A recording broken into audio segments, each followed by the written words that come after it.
Valley argues that it has the vested interest and constitutional right to mine on this property that it bought back in 2017. But the Nevada County Board of Supervisors says the absence of mining activity on the property since the 1950s means they no longer have that right. And with that,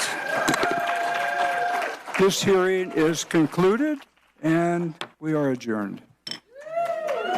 Nevada County residents cheered on as their Board of Supervisors decided not to let the mining company Rise Grass Valley reopen the Idaho-Maryland mine. I move that we pass the resolution finding that mining operations were abandoned as early as 1956, and neither the petitioner nor any other party has a vested right to mine. The Idaho-Maryland mine was one of the most profitable mines in the country during the gold rush era.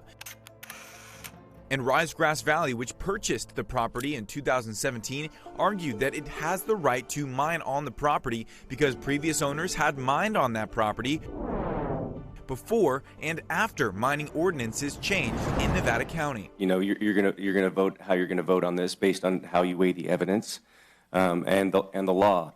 But I'm just saying you have to do that two-part test and make those two findings. Was there a vested right and was it abandoned? But after looking over a staff report, the board said there was clear abandonment and reason not to allow mining to happen there based on the vested interest argument.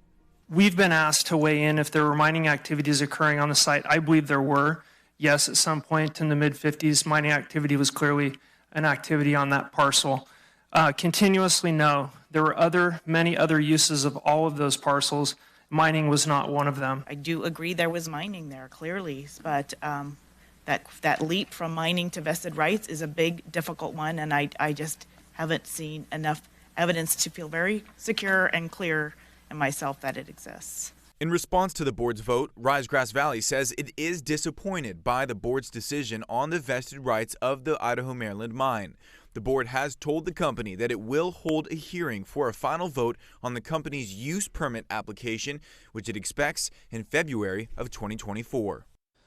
Rise Grass Valley's legal counsel says if the county denies both the petition, which it did today, and the use permit, which looks to be voted on in February, Rise will fight to be compensated for an unconstitutional taking. They estimate the cost of the property to be at least $400 million, which again, they will fight to be paid out for if they are denied their permit to open this Idaho-Maryland mine.